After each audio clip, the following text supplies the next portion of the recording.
કેસો કરીને જેલમાં મોકલવાનું જો આ ષડયંત્ર કર્યું હોય તો આ ભ્રષ્ટાચારી ભારતીય જનતા પાર્ટીએ કર્યું છે। ત્યારે આપણે સૌએ જાગૃત થવાની જરૂર છે, આપણે આપણી આત્મા જગાડવાની જરૂર છે। જે રીતના કચ્છ જિલ્લાની અંદર જે આપણા ખેડૂતોના મુદ્દાઓ હોય, હાઈ ટેન્શન લાઈનનો મુદ્દો હોય, યુવાનોના રોજગારીનો મુદ્દો હોય, આ મુન્દ્રા પોર્ટની અંદર જે બેફામ ડ્રગ્સ આવી રહ્યું છે એના કારણે સમગ્ર ગુજરાતના યુવાનો ત્રાહિમામ પુકારી ચૂક્યા છે। આપણે સૌએ એક આંદોલન ઊભું કરવું પડશે।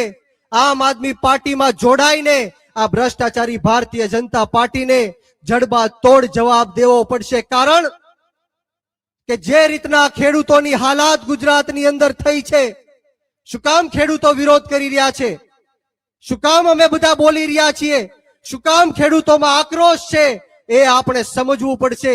આપણો ગુજરાતનો ખેડૂત જ્યારે પોતાનો પાક વેચવા માટે માર્કેટિંગ યાર્ડમાં જાય ત્યારે એને પોતાનો પાકનો પૂરતો ભાવ નથી મળતો।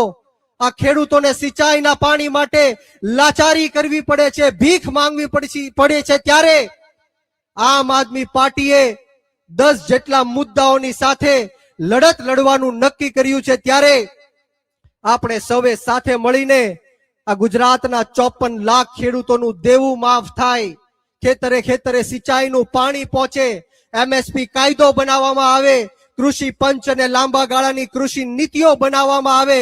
આ 85 ખેડૂતો ઉપર જે ખોટા કેસો થયા છે એ કેસો પાછા ખેંચવામાં આવે, એ માટે આપણે સૌએ સાથે મળીને ગુજરાતના 54 લાખ ખેડૂતોએ એક થઈને આમ આદમી પાર્ટીમાં જોડાઈને ગાંધીનગરનો માર્ગ અપનાવવો પડશે, આંદોલન કરવું પડશે અને જરૂર પડે તો વિધાનસભાનો પણ ઘેરાવ કરવો પડશે।